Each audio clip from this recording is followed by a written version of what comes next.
Good afternoon. I'm NowThis senior politics producer Alan Piper, and this is our live fact check of White House Press Secretary Kayleigh McEnany's second press briefing. She is President Trump's fourth press secretary in under 4 years, and I'd like to introduce her with this video by NowThis producer Michael Lester. We will not see diseases like the coronavirus come here. We will not see terrorism come here. And isn't that refreshing when contrasting it with the awful presidency of President Obama? This is a president that constantly has things made up about him. The president is lied about constantly. This is why Harvard, by the way, says 90% of the news coverage of the president is negative. Not my words, Harvard's that's words. not what Harvard said. Harvard said 90% of the coverage is negative. They didn't say why. The why is his mouth and his actions.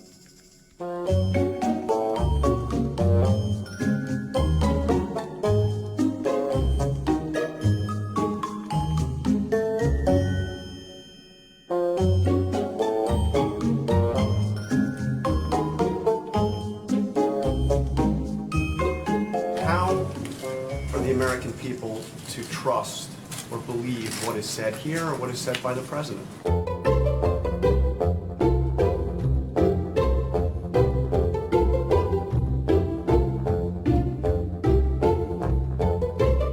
There's no denying that CNN, that the Washington Post, that the New York Times have all displayed malicious intent. They knowingly publish false information.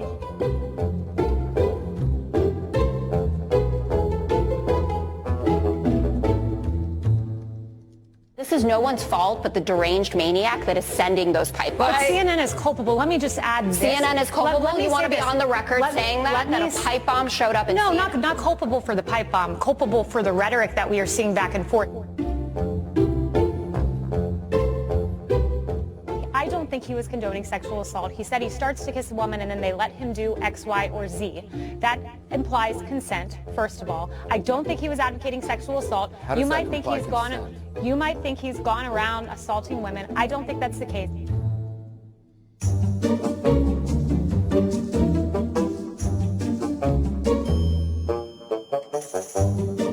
You had President Obama, who after I believe it was the beheading of Daniel Pearl, spoke to how upset he was about that, then rushed off to a golf game.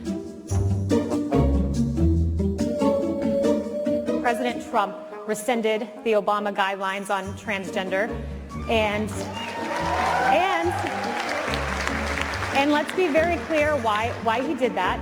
President Obama acted lawlessly. I think in this case, this accusation is far more accurate than Donald Trump being an ISIS propaganda. ISIS.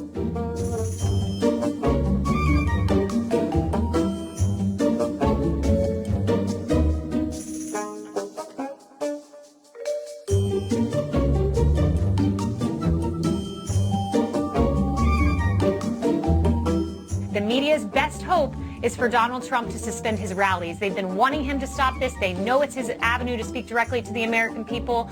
So we're going to follow the president's lead. We're not going to cave to the media. The president is the best authority on this issue. Kayleigh, I don't know you. Seriously, do you have any integrity at all? I am keeping it professional. She's the one lying. And so that is Kayleigh McEnany. We are expecting her at any moment. Again, if you're just joining us, I'm NowThis senior politics producer, Alan Piper. I am supported today by our entire NowThis team. Most of us, we are all working from our respective homes. Many of us are in New York City, the global epicenter of the coronavirus pandemic. We are expecting the press secretary at any moment. She's going to be taking questions from press, but in the meantime, we'd like to try to take some questions from you. So please type them in the comments, and we will do our best to answer as many of them as we can before she comes out. Now, Secretary McEnany kicked off her briefing room debut last week with the first daily White House press briefing in over a year. And she made the bold promise to the press, quote, "I will never lie to you." She then immediately made a lot of false statements that are hard to characterize as anything other than lies. She claimed that the allegations of sexual assault and attempted rape against Brett Kavanaugh had been unequivocally proven false. This is not true. She made false statements about General Michael Flynn and his guilty pleas. She claimed that the Mueller investigation had cost American taxpayers $40 million, when in fact it actually turned a profit because of the fines that Paul Manafort had to pay. She claimed that the Mueller report was a, quote, total exoneration of the president. It absolutely was not. It showed that the president, as a candidate, actively welcomed and sought out the aid of a hostile foreign power to win the election. It documented 10 potential instances of illegal obstruction of justice, and it explicitly stated that while it did not conclude decisively, quote, that the president committed a crime, it also does not exonerate him. So that is a lot of false statements within a few minutes of promising, quote, I will never lie to you. Kayleigh McEnany is President Trump's fourth press secretary in under 4 years, and today she's holding her very second White House press briefing. Now again, if you're just joining us, I am NowThis senior politics producer, Alan Piper, and the NowThis newsroom and I will be fact-checking the White House press secretary in real time. If you care to follow me on Twitter, my handle is apiper13. I do not tweet very often. That is one of the many traits that distinguish me from the President of the United States. Now, while we are waiting for the press secretary to take the reporters' questions, we are going to take your questions, so please go ahead and type them in the comments. Again, we are expecting the White House press briefing to begin at any moment. In fact, I'm just checking for more information on the start of the event. Okay, so we are expecting it to begin at any moment. Now, who is Kayleigh McEnany? Well, she was, until recently, the press secretary for President Trump's re-election campaign. She is a former TV pundit who's made numerous Fox News appearances, and she also has a history of helping spread the racist birther conspiracy theories about President Obama. In a February 25th appearance on Fox Business, she claimed that thanks to President Trump, quote, we will not see diseases like the coronavirus come here. Of course, by February 25th, we had already known for over a month that the coronavirus was in fact already here. So that quote did not exactly hold up. Now, today is National Nurses Day. It is when we come together to, even under normal circumstances, honor nurses. And we are particularly aware of the sacrifices that nurses are making. In this country, at least 9,000 health professionals have become sick with the coronavirus.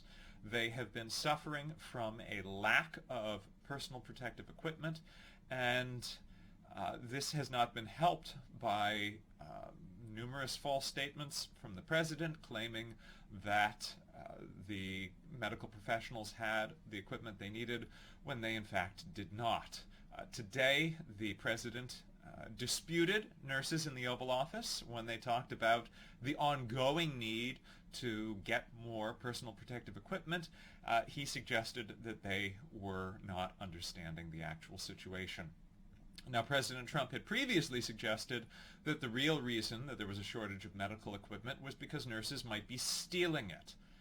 This is a hard thing for those of us in New York to have to listen to. We know that we have lost a few nurses to this disease. We have seen nurses working with garbage bags instead of surgical gowns because of the lack of personal protective equipment. We will, as we do every day, cheer our medical workers on at 7 p.m. We will applaud and yell and bang pots and pans together because that's the most that we can do. But what we can desperately ask our leaders to do is to provide the masks, the gowns, the equipment that they need. Yesterday, President Trump visited the Honeywell plant where N95 masks were being produced. He used the Defense Production Act to order these masks, but he did not place the order until April. Our nurses, our doctors had been desperate for masks since much earlier than that. They were making desperate pleas since the beginning of March. Now, also during that visit to the mask factory, President Trump and his entourage did not wear masks, even though that is the advice of the CDC. He instead put himself and the factory workers at risk to I guess, just not cover that beautiful face of his.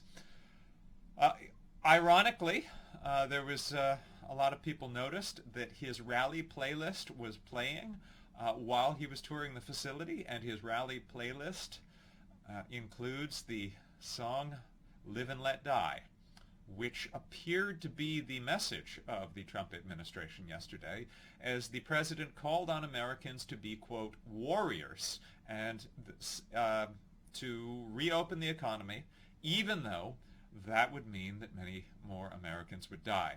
Now, the New York Times has reported on internal White House documents that suggest that by June 1st we may experience as many as 3,000 deaths per day from the coronavirus.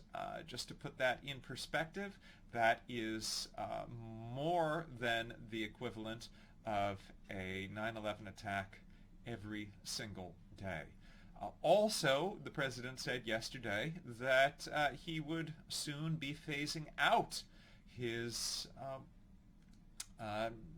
coronavirus task force, even as the number of cases and the number of deaths continues to rise. The president appears to be trying to declare victory in what he has been calling the war against the coronavirus. It appears more to be a surrender in the war. If the war is ending, it means that we have surrendered, because we have not yet achieved the milestones that public health officials are calling for. The number of cases in the U.S. as of today has gone up to 1.2 million. The number of deaths in the U.S. has gone up to 72,000. That is about 2,000 just since yesterday. So that is an alarming stat to have to take in, as the president is calling upon all of us to be his warriors in reopening the economy. Now, again, if you're just joining us, I am Alan Piper. I am the senior politics producer for NowThis, and I am supported by our newsroom, all of us working remotely from our respective homes. We're going to take as many of your questions as we can before the press secretary comes out. Patricia asks, so I hear that New York State is going to have its primary after all. Will Bernie Sanders be back on the ballot? And the answer is yes, although Bernie Sanders has ended his campaign and has in fact endorsed Joe Biden for president. He is remaining on the ballot, and the reason to do this is to accumulate delegates and have more leverage in determining the Democratic Party platform. And the hope for him and his team would be to have an effect of helping push the platform in a more progressive direction. Now, the New York Board of Elections had previously called off the primary, given that Joe Biden did not have an active opponent in the primary. The Board of Elections decided that for public health reasons it was better not to hold it, But a federal judge in New York yesterday ruled that the state cannot cancel the primary, saying that the move is unconstitutional. This came as the result of a lawsuit filed by former presidential candidate Andrew Yang on behalf of Bernie Sanders and his campaign. Sanders' campaign put out a statement supporting this judge's decision, saying that, quote, people in every state should have the right to express their preference in the 2020 Democratic primary. We have confidence that New York can hold elections in June in a safe manner that preserves New Yorkers' right to vote. Members of the State Board of Elections said that they are reviewing the decision and preparing an appeal. This is a difficult position that all states are in and that the whole nation will be in regarding elections. Now, Wisconsin, the Democratic governor, had sought to postpone Wisconsin's primary, and Republicans sued to block that move. And what happened is that a number of poll workers and people who voted in Wisconsin did, in fact, become sick. Now, the governor of New York has ordered that vote-by-mail applications be sent to all New York residents. So presumably everyone in New York who is eligible to vote should have the opportunity to vote by mail. Democrats are trying to give people in every state this right, and Republicans are opposing it. President Trump has said the only reason to vote by mail is to cheat. He has also acknowledged that he himself only votes by mail. It's unclear if the President of the United States was admitting to cheating, but there is certainly an inconsistency in his statement. Now, the President has also sought to attack the post office, and the post office is actually quite at risk at the moment because the President has threatened to veto bills that support it. Like all businesses, the post office is suffering right now because there's about a 30% decrease in mail, and that is putting the Postal Service in jeopardy, and President Trump has threatened to veto bills that support the Postal Service. There seem to be multiple factors in play, some of which seem to involve some confusion on his part on how the post office works. We put out a video yesterday featuring Senator Kirsten Gillibrand that highlights some of the importance of the post office and some of the details that President Trump may have gotten wrong about the post office. It's an issue that I'm eager for us to talk about more. I also would say that one of the best pieces I've seen on the U.S. Postal Service lately was done by Samantha Bee. If you didn't see last week's episode of Full Frontal with Samantha Bee, there's an excellent piece on the post office there. Now, we are expecting the White House press secretary at any moment, and she's going to be taking questions. In the meantime, we are going to answer your questions. And hold on, I'm going to, as you can see, this is very low tech. I am working from home, as are our entire newsroom of producers.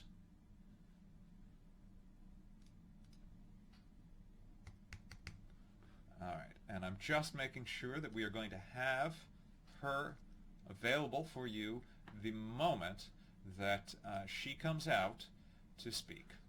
Now, we have several questions from you. Amy asks, could the meat from the plants that have so many employees testing positive have contaminated meat? Would it make a difference if you purchased already cooked meat? The answer is that the CDC says coronaviruses are generally thought to be spread from person to person through respiratory droplets. Currently, there is no evidence to support transmission of COVID-19 associated with food. Before preparing or eating food, it is important to wash your hands with soap and water for 20 seconds for general food safety. Also, if you are cooking your meat, that should, if you are cooking your meat sufficiently, that should kill anything there. A lot of people are cooking for themselves for the first time during this crisis. It is important that you cook meat sufficiently to fully protect yourself from a wide variety of issues. Now, John asks, will we get another stimulus check? The answer is tens of millions of people have already received their payments. Now, Treasury Secretary Mnuchin had promised that everyone would receive their payments by April 17th. That is not the case. Many people are still waiting. If you're still waiting for your check, you should check the IRS website, and if someone from our team could alert our publishers, I would love for us to put a link to the IRS website in the comments. I think that could be helpful to a lot of people. Sending a note to our team.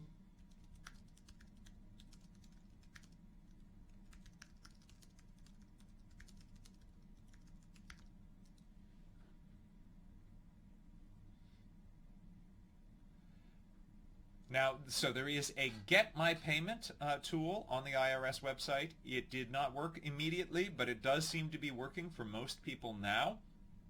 The tool does not work for recipients of supplemental security income and Veterans Affairs benefits. If you receive SSI or VA benefits and you haven't received your check, you should try contacting the IRS via their website. If you do not receive these benefits, you need to fill out a special form for non-filers. That is if you don't usually file a tax return. If you usually file a tax return and you get a refund from the government via direct deposit, that is how you should be receiving your payment. If you are waiting for a physical check, it could take until September, the IRS warns, and yes, indeed, there is in fact a delay on the payments by at least a few days because reportedly President Trump has required that his name be printed on the checks. This is an unprecedented move. Nothing quite like it has been done before. Now, the press are getting seated, so it does appear that we are about to begin at any moment.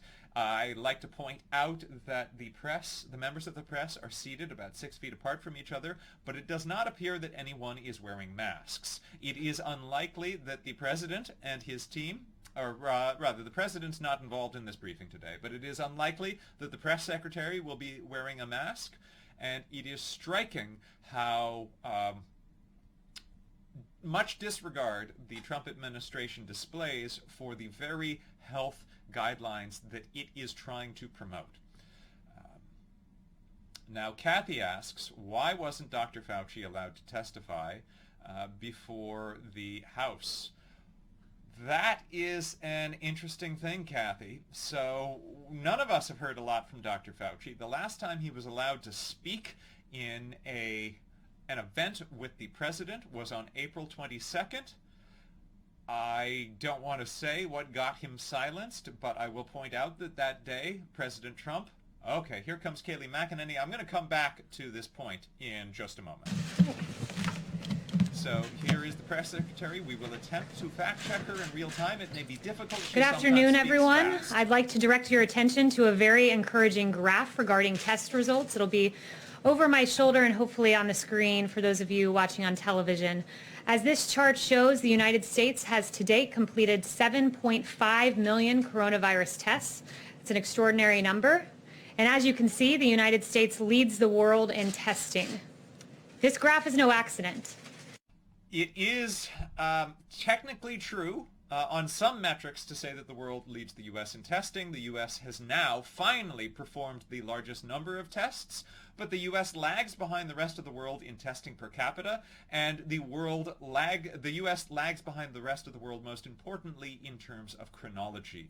The U.S. was extremely late in beginning to test. I want to highlight the difference between South Korea's response and the U.S. response, because South Korea and the U.S. developed their first publicly diagnosed cases on the same day, January 20th. Within 2 weeks, South Korea had nationwide testing. The U.S. is only now beginning to ramp up nationwide testing. By the end of February, South Korea had performed 55,000 tests, while the U.S. had performed fewer than 500 tests. And it is in large part because of this that the death toll is so much greater. About 250 people have died in South Korea versus 72,000 people in the U.S. Now, because of the difference in population size, we should expect the number of deaths in the U.S. to be roughly 6 times that of South Korea. In reality, it is over 270 times that. Has temporarily shut their doors. President Trump ensured American employees and employers would receive the help that they needed. The Paycheck Protection Program provided forgivable loans to small business owners who kept their employees on payroll. To date, 2.3 million small business loans have been processed, with the average loan being $76,000. In other words, meaning that the small businesses that needed the help the most got it. I would remind everyone that of the 1.6 million loans given out in the first tranche of spending, 1 million of those went to businesses with 10 or fewer employees. So it truly has gone to those who need it most. Joe Shamus is a small business owner. Joe, with his co-founder Brian Stortz, are 2 veteran special operators in the military who started Flags of Valor in 2015. All right, so already there is some information here that is a little misleading about the application of the Paycheck Protection Plan. The Paycheck Protection Plan has bipartisan support. Democrats and Republicans believe it's a good idea. They support it. The administration of it has not been entirely successful. Nearly 300 publicly traded companies, that is to say big companies, got about $1 billion of funds in the first round. Some of that money went to Trump cronies. Continental Materials, which had over $100 million in sales last year, got $5.5 million from the program. Former Trump campaign Illinois finance chair Ronald Gidwitz is the majority stakeholder of that company. The company that got the most money was a Dallas real estate firm that got over $53 million. The chair of that company is Monty Bennett, a major Republican donor. NPR reported that more than a quarter of the businesses who applied, the small businesses, actual small businesses that applied in the first round, were not able to complete their applications. And WNYC further found that at least here in New York, the area hardest hit by the coronavirus, 84% of small businesses in Brooklyn that were approved for the money did not actually get it because it ran out before they could get it. And being a veteran yourself, I wanted to see if you'd take to the podium for a minute or two and share your message of hope with the American people. I'd love to. Thank you, Kayleigh, and thank you, President Trump, for allowing me to be here today. I've got a couple props. This is examples of one of our products that we make, and here's another one. This one my son, Gabriel, made. And when you talk about hope and what's going on, it's a challenging time for small business. We lost 2/3 of our revenue like that, gone. And so trying to get that back, when you think about a small business that generally is running maybe a 10 to 20% profit margin, 2/3 is a killer. And so when you think about the Paycheck Protection Program, the 2 biggest fixed costs for most businesses is people and property. And that's exactly what the PPP focused on. So for us, it was a lifesaver. It was an absolute game changer. We went from trying to figure out how we were going to limit our cash burn every single day to stay alive as long as we could with as many people as we could to finally bring them back. And when you have to furlough someone, I'm telling you, it is one of the worst things you can do because you're talking about family. These are people, these are their wives, their husbands, their children. They're a part of your ethos. And so what we've experienced has been challenging, sure, but when there hasn't been all the revenue, there's been people helping other people. And the way we approached it was, how can we be better? How can we exit COVID-19 a better version of ourselves? How can we innovate? And so we saw people like the U.S. Chamber of Commerce, the SBA step in. We saw our partners at Under Armour step in. We saw innovation. You see companies making respirator masks. You see all kinds of stuff going on. And we created the Flag Build Kit because families were at home with their kids. They didn't know what to do with their children. And we believe this is our nation's family crest. So what better thing than allow families to build American flags together and talk about that and what it means. And then we started a twice-a-day daily pledge at 9 a.m. in the morning on the East Coast and again at 9 a.m. on the West Coast. Every day we've got thousands of kids and their families joining us to say the Pledge of Allegiance. It's phenomenal. And all that's happening by people coming together, by people thinking and innovating. And I can't tell you enough how grateful we are to the U.S. government, the bipartisanship that took place to pass the Paycheck Protection Program. It was all hands on deck. It wasn't like, there was no script for this. And they built the parachute on the way down. And when you think about it, you want to talk about the Lakers got it or somebody else got it, think about the millions of businesses that are being benefited by this. And it's, I think, 47% of U.S. private sector employees are in small businesses. They work for small businesses. And so all the big businesses we love, they started as small businesses. And I hope to be a big business someday, but for now I'm happy to be alive. I'm thankful for your support, and thank you, Kayleigh, for letting me be here. So join us at flagsofvalor.com. Thank you. Joe, if you want to take a seat with the reporters, you can ask me some questions. But. I'm happy right now. Joe, it's veterans like you that make our country great. It's small business owners like you that are going to bring this country back, and employees like the one we heard from last week, Michael Hoyt, the employee of Biddy and Bo's Coffee, that keep this country going. So thank you so much for the example you set, and to the hardworking business owners across the country, and to the employees across this country who are working during this time.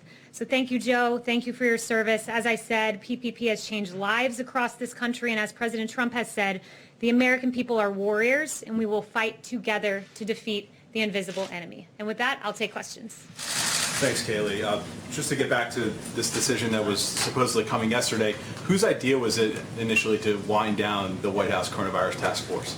Look, I would just refer you back to the president's comments. He's been asked this like 4 times today, I believe. He decided that coronavirus task force is here to stay. They've done great work. I've witnessed it. I'm in the coronavirus task force meetings, and they've gotten our country through this. There were supposed to be 2.2 million deaths, and we're There were not supposed to be 2.2 million deaths. Let's be very clear about that.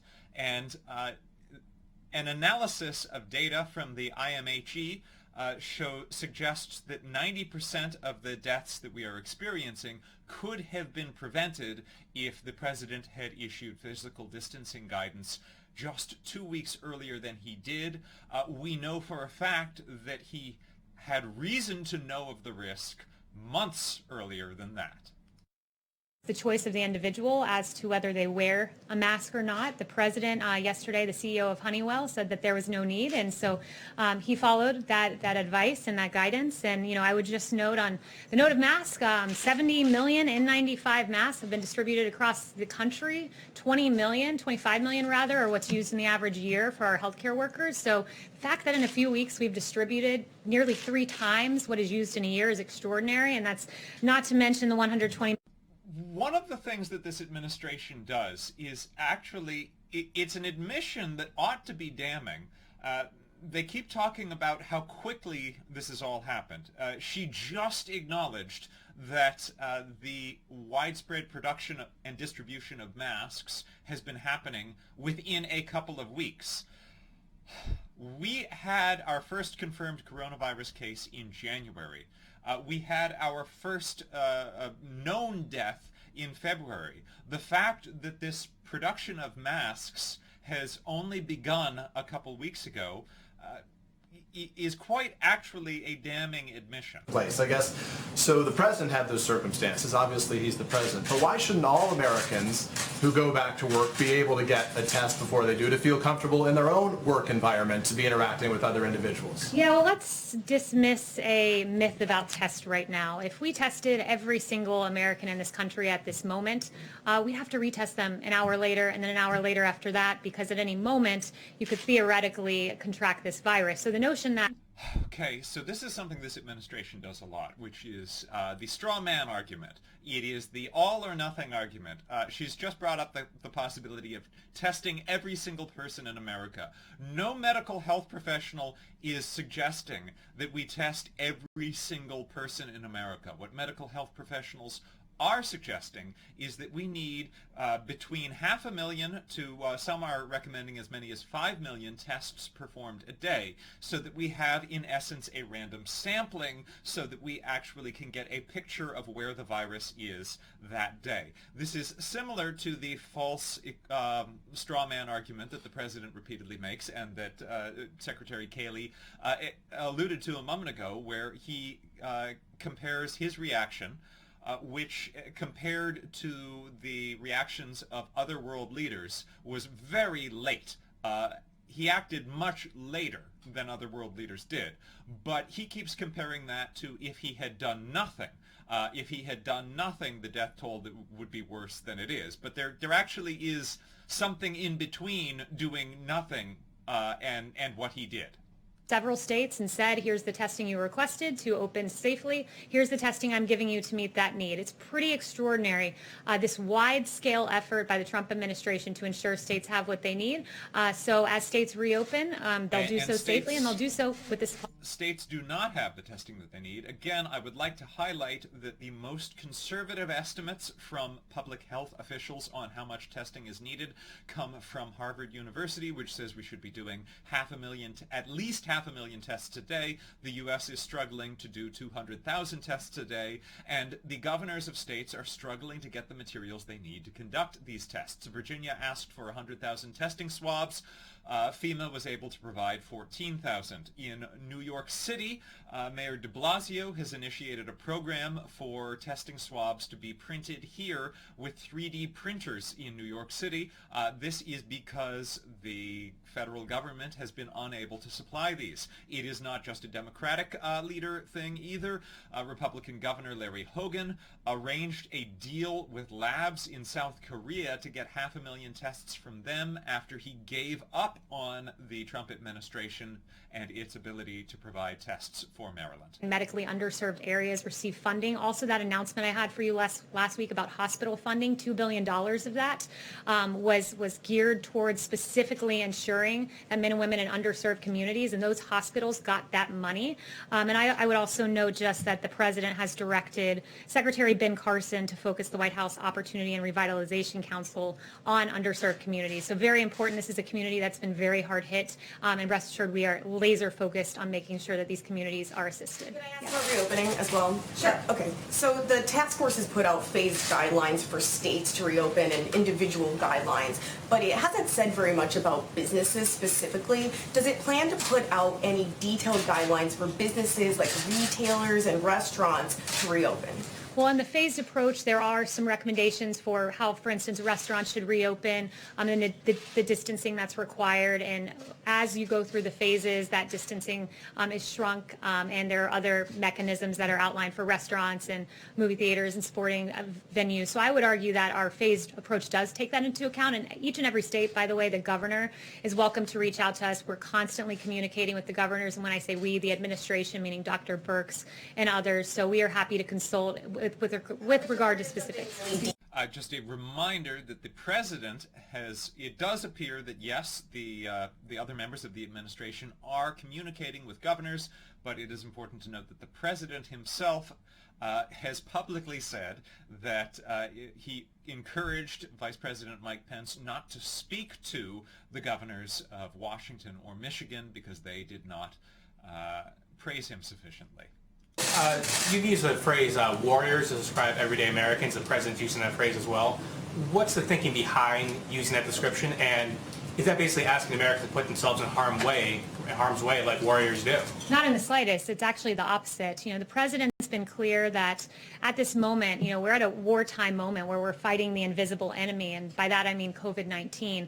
And on the contrary, the notion that the American people are warriors, they're warriors because they've stayed home. They're warriors because they've social distanced. They're warriors because this mitigation effort is something that could only be done by the American people coming together and making really hard sacrifices.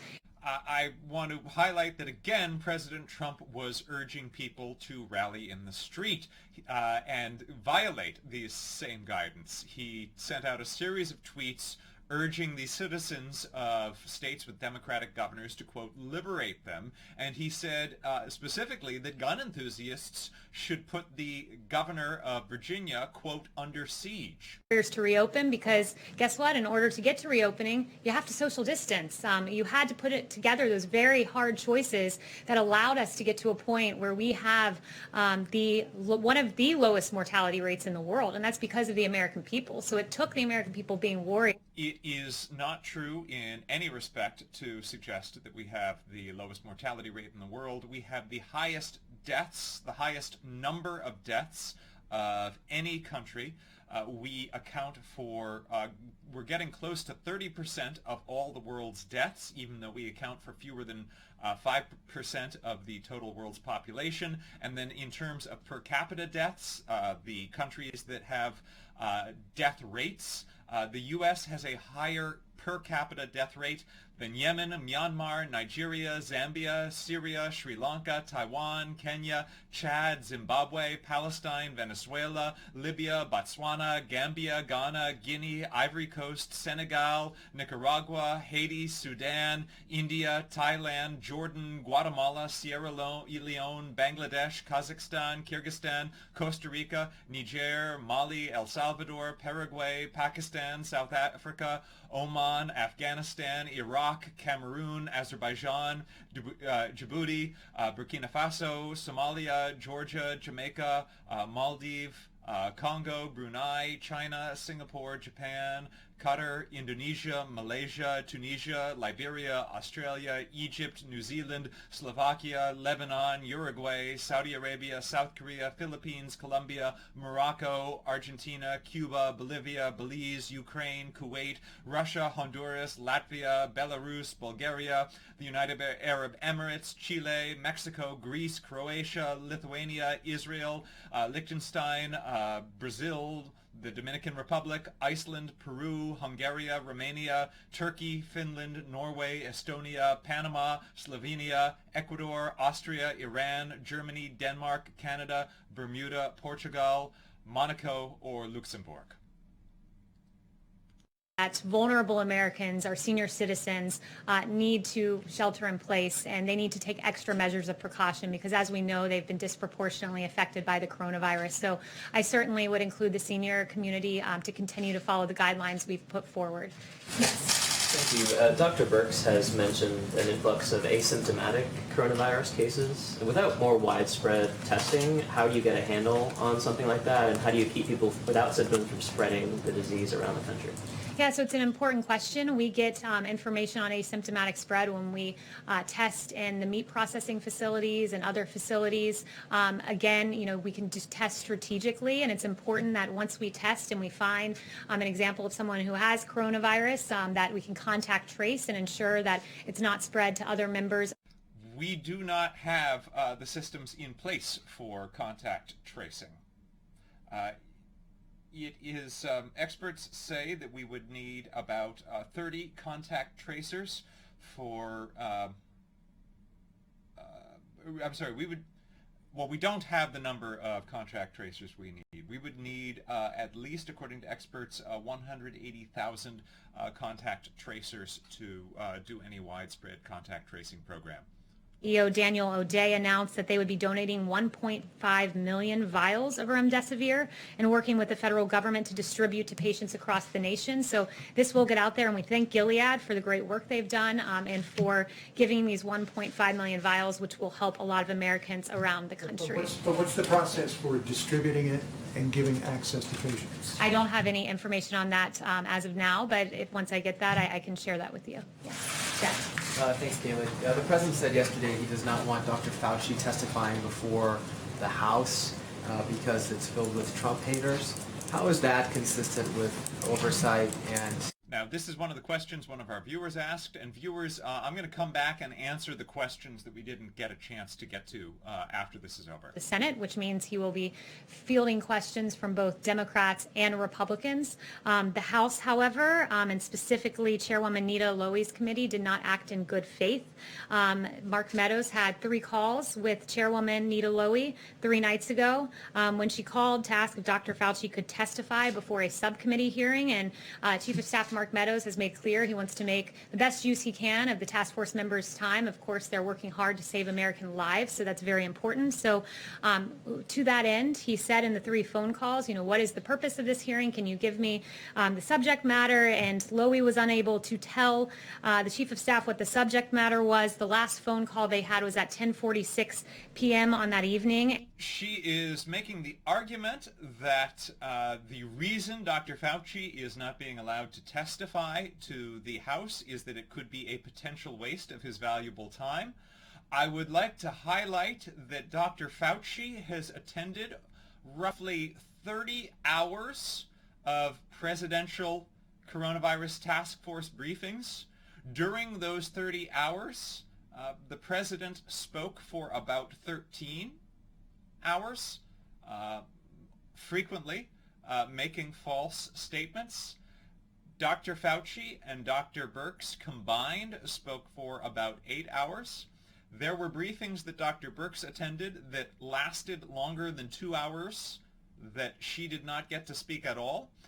The president has not been very worried about the value of their time when it comes to his briefings. Where because of the work of the American people, we have escaped that 2.2 million number because of the extraordinary social distancing effort put in place by the American people. Yeah, way in the back. I can't let this go by. Again, this administration is trying to frame anything short of 2.2 million deaths of Americans as a success. In February, President Trump was promising that there would be 0 deaths. I'll double check, he may even have promised that in March. There have been over 72,000 deaths. That is well more than over a decade of the Vietnam War. And to try to frame that as a success is really hard to swallow. Andrew Cuomo, who praised this administration's response as phenomenal, saying he's delivered for New York. And this is some cherry picking of Governor Cuomo's quotes. Governor Cuomo has praised elements of this administration's response, but has been outspoken in his criticism of the lack of leadership that this White House has shown, most especially when it comes to a failure on the part of this administration to coordinate the production and purchase of medical equipment. Up to 1 million of those masks, and they couldn't get anybody at HHS willing to engage with that company, which then subsequently exported 1 million N95s to China. Is that something that you're looking into or concerned about?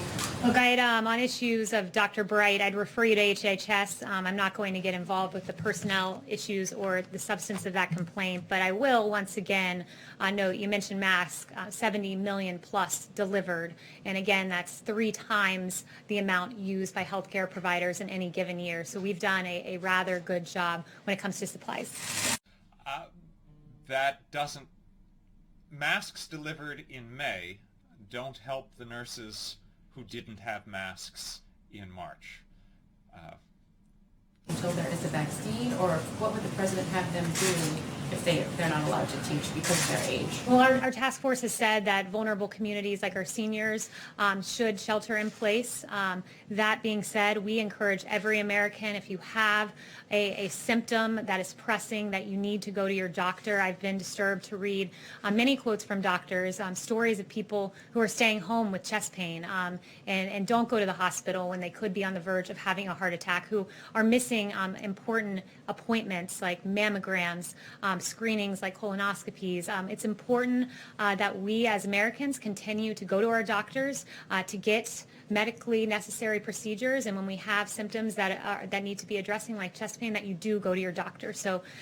All right, she's actually giving some bad advice right here. If you are experiencing symptoms that are consistent with the coronavirus, it actually is urgent that you don't just go to a doctor. Contact your doctor and consult by phone or by other electronic communication what the next step is. You should never walk into a medical setting with potential symptoms of the coronavirus unannounced. You're putting yourself and others at risk by doing that. Potentials of wrongdoing, or is that something you can comment on yet? Yeah, I don't have any information on that subject matter. That's the first time hearing of that. Let me just go back to Jeff's question about Dr. Fauci and then the president's statement that there are too many Trump haters in the House. I mean, does the White House really believe that you can decide to have officials testify in the Republican-controlled Senate but not testify in the Democratic-controlled House? Doesn't the House have legitimate oversight and a legitimate really responsibility, not just authority, but a responsibility to have somebody like Anthony Fauci testify. Will Dr. Fauci be questioned by Democrats in that Senate hearing? Yes, he will be. So why? But are you saying that so the Senate's fine, the House has no role in oversight? The House needs to act in good faith. We don't have time in the middle of a pandemic for publicity stunts. It's not the time for that. It's not the place for that. And we don't have time in the middle of a pandemic for publicity stunts. This weekend, President Trump held a Fox News town hall at the Lincoln Memorial.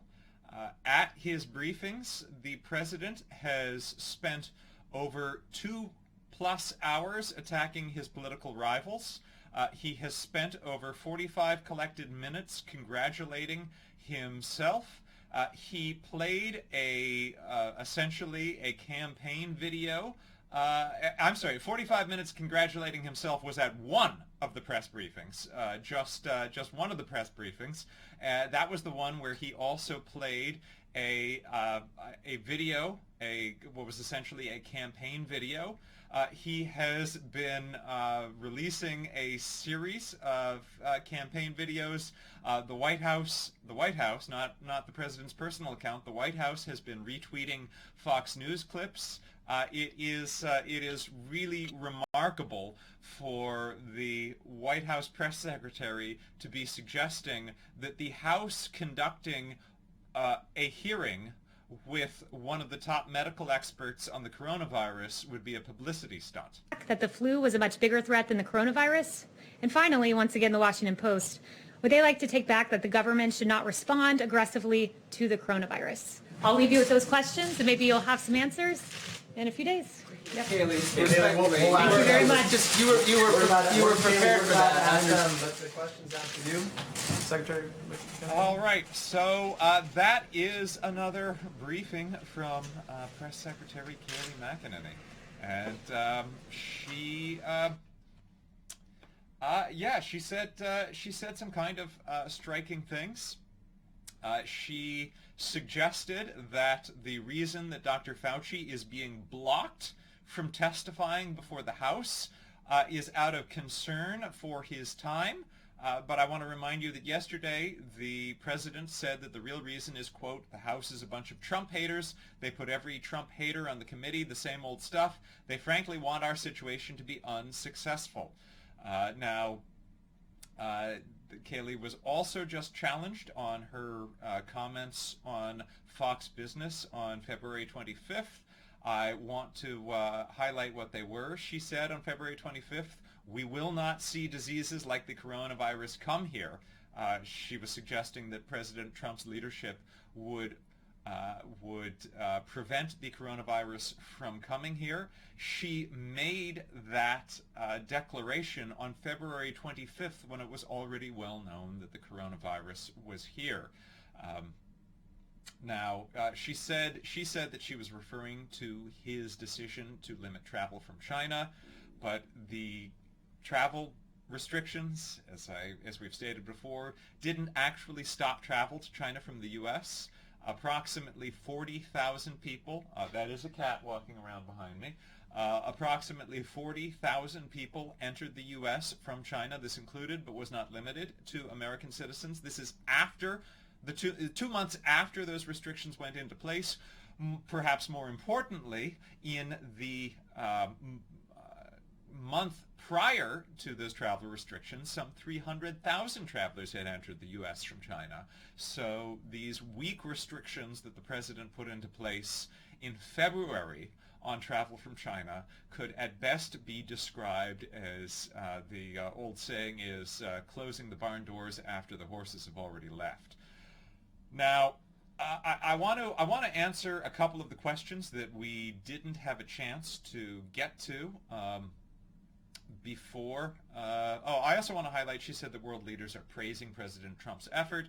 President Trump was actually the only major world leader not to attend a virtual fundraising gathering led by the EU on Monday to raise money to help research efforts and find a vaccine.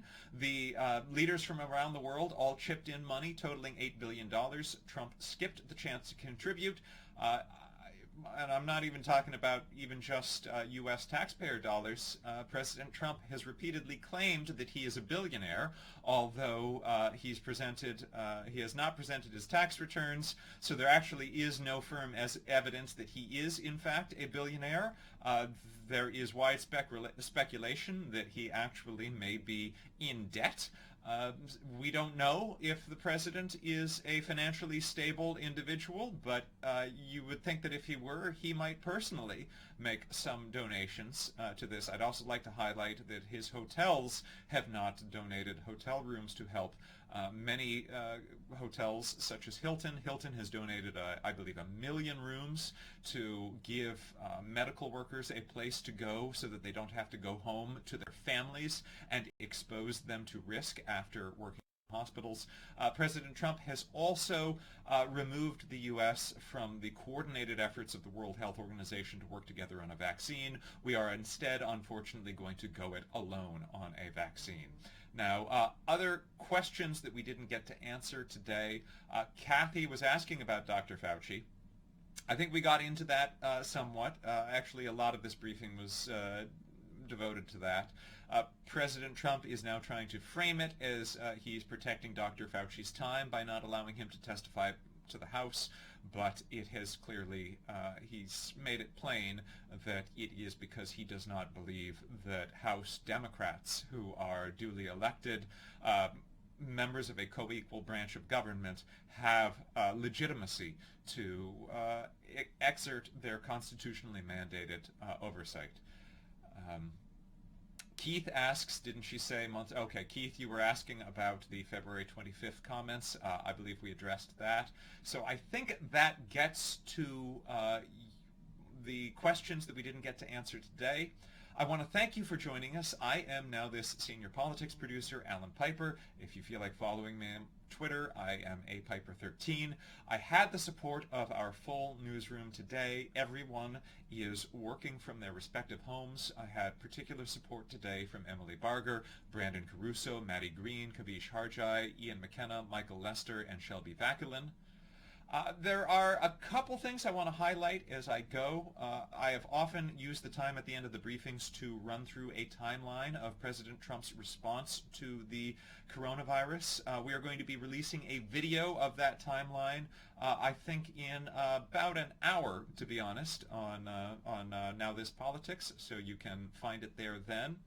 I also want to highlight again that today is National Nurses Day. And I want to highlight a story that that I'm frankly very disheartened by, I guess is the word to use. So here in New York, we have seen the best of people. We have seen how this virus that has killed about 25,000 people in this state has brought out the best in so many people. We have seen health workers, about 100,000 health workers from around the country came to New York when New York was in need.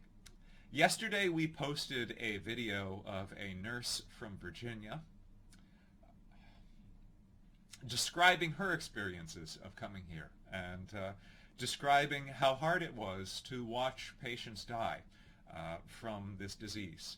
This is a woman who walked away from her life to come like a soldier, be deployed into a war zone where she is daily at risk.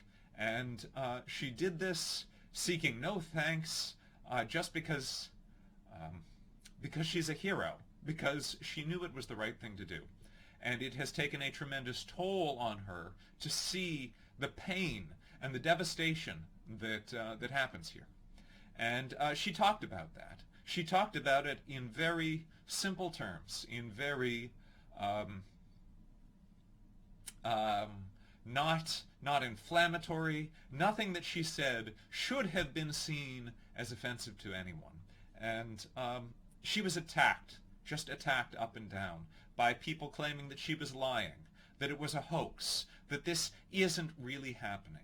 And the remarks that were made to her were so hurtful that though we stand by the video, we assented to her request to have it taken down. And our contribution to the story of what is happening has been diminished by the loss of this powerful story. And it is sad to see, while this virus is bringing out the best in so many people, it is sad to see that there is a small community of bullies in whom it brings out the worst. We have also been reporting on protesters in other states who have been harassing healthcare workers, have been putting healthcare workers' lives at risk by shouting in their faces with their maskless, spittle-infused rants. And the thing that is so striking about these people, these selfish, willfully ignorant people who will pretend that this is a hoax, it is very tempting. It is very tempting to say that those people should be denied the life-saving care that doctors and nurses are risking their lives to give. That is a tempting thought to give into. The fact, to any of you out there, and I know there are some watching this, and I know there are some posting in the comments, whether you believe it or not, or whether it's just part of a political agenda to post and say that this is a hoax. Although you are not worthy of the help and the empathy and the compassion of those doctors and nurses, should you need it, you will receive it, because they would never deny it. Because they are bigger, better people than you are. They're bigger than any of us. They are heroes. And so on this National Nurses Day, I am very happy to add my voice in thanking nurses. I wish that we all could do more. I wish that we all could give them the protective gear that they need. But instead, we can at least give them our thanks. And to everyone else out there, I urge you to give your thanks and to show your appreciation by also taking care of yourself and taking care of the people that you love, and by practicing safe social distancing and not putting yourself at risk, because when you put yourself at risk, you are putting others at risk. So that's what I have to say about that.